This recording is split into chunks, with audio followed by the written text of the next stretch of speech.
Oh dear God. That was my first thought on realizing that I would have fight the red creature that tormented me nearly through the whole game. How would I be able to fight something like that if can kill with one touch? It seemed nearly impossible. Thankfully, the red one was no able to deliver one-hit kills, but despite that, this was still the most difficult battle I've ever faced. This game, or otherwise, if I had real comprehension of what I was getting into before I started the fight, I would have never done it. I very soon learned the horrible mistake I had made. Red reached out and clawed at Godzilla. When one of those claws went through him, I felt it. I know it's a very common thing for people to cringe up when their video game character gets hit or loses a life, but it's not that. It was unique physical pain. When the pain struck me, I paused the game. I hadn't suffered any actual injuries, but it felt just as if my shoulder had been clawed through.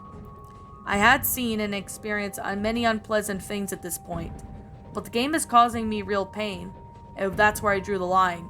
Yes, I would be disappointed that I couldn't get to see the ending, but the risk was no longer worth it. I was able to get up and take one last screenshot, and I had turned off the NES when I realized something else. I couldn't get up. I was paralyzed from my seat. My muscles could only move where my fingers and thumbs, and the terror set in. A new message appeared on the screen. You are not leaving. I started to scream, but only a weak choking sound was coming out. I desperately tried to get my body to move, but it did nothing. I was looking in every direction, and then looked at my computer. And somehow the computer was taking screenshots of the game of its own when I began to fight it. I still didn't know how or why, but something in the game must be causing it.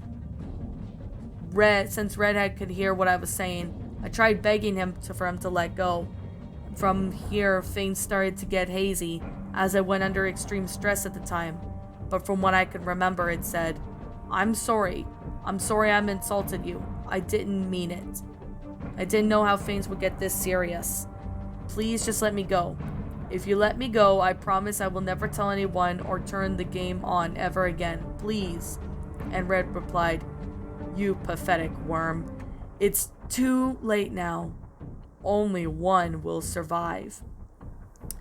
This statement could not be any more clear. If I couldn't kill Red, then he would kill me.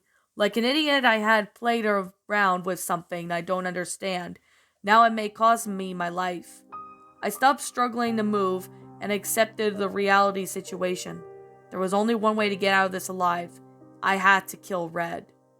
It all went by very fast. If it weren't for the screenshots, I may have not remembered all of this.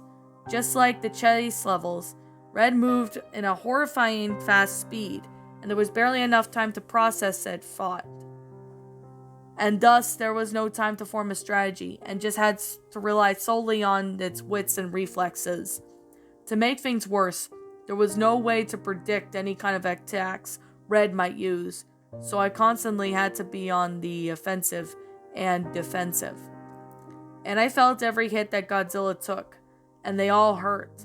I had tried so hard to avoid damage, but every attack that I had dodged had left me vulnerable to another, and the pain would only get worse. After he jumped over me, Red's eyes started to glow when I moved fast and far back as I could and ducked, but there was no dodging this one. This is when it hit me, and I really did scream. I screamed so loud that someone else in the apartment should have heard me, but they didn't. They just look at the image hurts me, making me remember the desecrating burn. I guess the game, because it hurt so bad, I had read but paused the game to look at me again, which made me furious. I immediately encountered the attack with the heat beam again.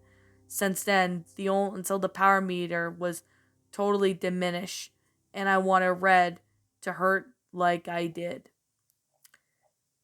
Just then, before the timer ran out, Red transitioned into a swinging form, and I didn't even think much of the timer would still be affecting the battle like this. But I'm thankful for it, because it gave me a few minutes to collect my thoughts and decide what I had to do next. I chose to fight Red's next two forms, with the monsters I encountered with before, so Anguish was next. Probably wasn't all as smart of an idea, but that's what I did. I jumped into the heat beam of Red's face, and then he moved on screen where I couldn't reach him. Then a huge wave of missile mines started to fall from above. I felt this was unfair, so I shouted, "If you're going to cheat, then why even let me use the controller?" Can't break the rules. Then it came back at me, rushing forward from the top left of the screen downwards. Damn it! Now I know I wasn't able to see where his next attack was coming from. Red had continued to strike from random angles. I constantly moved and swerved around him. And another 40 seconds went by, and Anguish was nearly gone, but together, we had to force Red into flying form, and it was Mothra's turn next. Deciding to fight Red with Mothra was a terrible idea. Mothra was instantly overwhelmed by Red, and the life meter was devastating, were mere 15 seconds. And once Mothra's life was down to 2 bars, Red did this something that I didn't see it coming. He reached down and grabbed Mothra and ate her. After Mothra was devoured, I felt agonizing pain, like being crushed to death. Mothra had been killed for my stupidity, and I would stare and share the pain. It was a short transition from the battle on the board, but it felt like an hour. The pain combined with the unstable was able to drive me crazy insane. I wanted this to end so badly, and never wanted anything much. But I still had hopes. There was only one monster that I could use to bring brought to my full health, by engaging in Red in battle, Solomon. If any of them had a chance to save my life now, it would be him. Solomon apparently had some history with Red. When they started fighting, this dialogue appeared. "Traitor, I've always hated you. You can die like the rest. I'd rather die than serve you." It took Red surprise again by burning this demonic fire for the second time. As much as it did hurt, it actually worked to my advantage, since Solomon started at full life and he had some to spare, but now Red used up all of his energy and could not use the ultimate weapon any longer.